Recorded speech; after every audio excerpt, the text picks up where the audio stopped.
उनमें पुलिस एहलकार बि ज़ख़्मी थिया आहिनि ऐं 9 जेके ॾोहारी ॿुधायो पिया त उहे मारिजी विया आहिनि पुलिस जी फायरिंग में।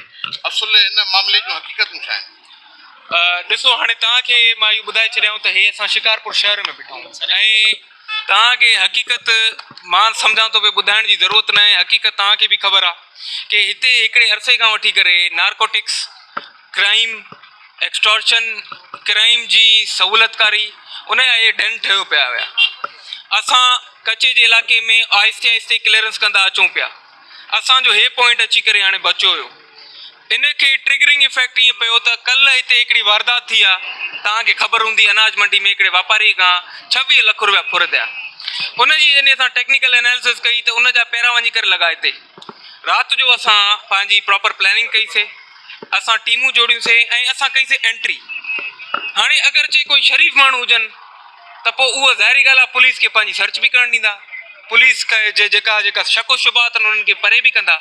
हिननि सिधी फायरिंग कई पुलिस जे मथां फायरिंग कई त उन में असांजा 2 ऑफिसर्स ऐं 2 जवान जेका आहिनि उहे इंजर्ड थी विया। उन खां पोइ असां हिननि खे कॉर्डन हणी जवाबी कार्रवाई कईसीं, जंहिंमें हिनमहिल ताणी 9 माण्हू ऐं जेको कल्ह जेको हिननि जो साथी हुयो उन समेत 10 जेका ॾोहारी आहिनि सो फार कंफर्म्ड मारिजी चुका आहिनि ऐं हिन में अञा मज़ीद हिननि जो नुक़सानु थियो आहे। उन जे लाइ असांजो कॉर्डन लॻल आहे, पुलिस एंट्री करे चुकी आहे। उनजी हींअर बि सर्चिंग हले थी पई, डोर टू डोर असां सर्चिंग कयूं था पिया। हिन में असां तेसीं ताणी इहो कॉर्डन न भंजंदासीं जेसीं ताणी इहे 2-3 ॼणा जेका बचियल आहिनि या एलिमिनेट नथा थियनि या अरेस्ट नथा थियनि। मैडम जो ऐं उनजे हस्बैंड जी छा पोजीशन आहे? अल्हम्दुलिल्लाह they are out of danger. इन्हनि ॾाढी बहादुरी जो मुज़ाहिरो कयो आहे। ऑलरेडी असांजा ही जेका 2 ऑफिसर्स आहिनि इन्हनि खे असां शाइनिंग ऑफिसर्स चऊं था पिया। हे असांजा ब्राइट ऑफिसर्स आहिनि, हे उभरदा सितारा आहिनि।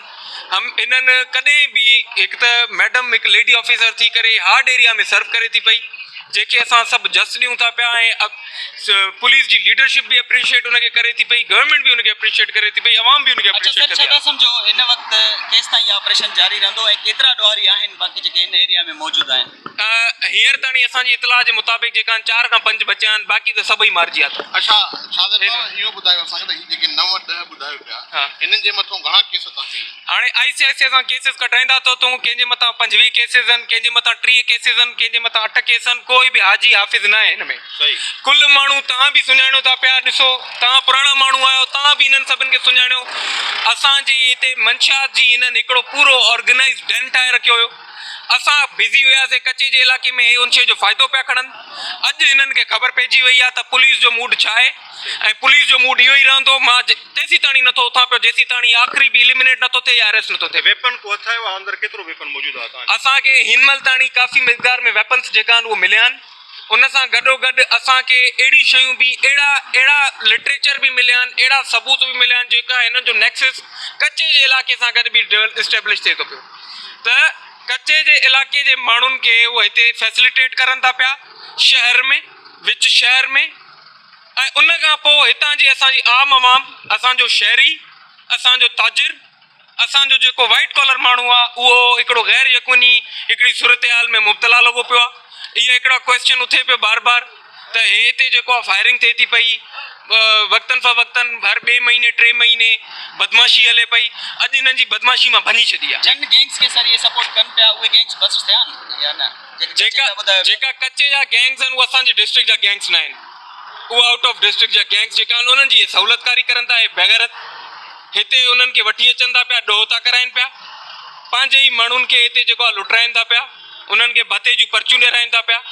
त ऑब्वियसली उन्हनि जे ख़िलाफ़ एक्शन खणणो असांखे। छा प्लान आहे सर? ॿिया बि ॾोहारी शिकारपुर में काफ़ी मौजूदु आहिनि, आवाज़ गांव मुख़्तलिफ़ वक़्तनि ते, ऐं हीअ छा सम्झो था टोटल क्लियर थी वेंदो या केतिरो टाइम लॻंदो? तव्हांखे हिन शइ जो रिज़ल्ट न मिले तव्हां पोइ ॾिसजो हिन शइ में। तव्हां हाणे इहो क्वेश्चन पंहिंजे पाण खे मां तव्हां लाइ छॾियां थो पियो। सही त तव्हां जेको आहे इन शइ खे तव्हां पाण असेस कयो।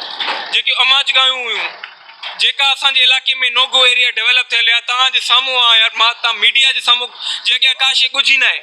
असां हर उन जॻह ते विया आहियूं जिते मतिलबु पुलिस जा पूरी जी पूरा ज़िलो लहण खां कतराईंदो हुयो असां उते लथा बि आहियूं असांखे कामयाबियूं बि मिलियूं आहिनि ऐं असां पंहिंजी थाक बि जमाई आहे इन में इनशाला तव्हांखे इम्पैक्ट मिलंदो असां टोटल असां जेका नव ॾुआरी जेका अॼु जे ऑपरेशन में प्लस कल्ह हिकिड़ो हिननि जो ई साथी जेको आहे उहो मारिजी वियो जेके टोटल असांजी 10 जेका ॾुआरी आहिनि सोफार मारिजी चुका आहिनि ऐं उन में हींअर बि असांजो कॉटन लॻो पियो आहे ऐं ऑपरेशन असांजो जारी आहे बताया डीएसपी ज़ख्मी आहिनि उनजी हालत कीअं आहे? अलहमदुल्ला they are out of danger उन्हनि बहादुरी जो मुज़ाहिरो कयो आहे ऐं पंहिंजो हुननि जी ट्रीटमेंट जेकी आहे टॉप ऑफ द लाइन उहा हले थी पई असां हिते बिज़ी आहियूं हितां फारिग थी करे मां उते ई वेंदुमि इन गैंग मथां केतिरा केस वग़ैरह तव्हांजे साम्हूं आया आहिनि?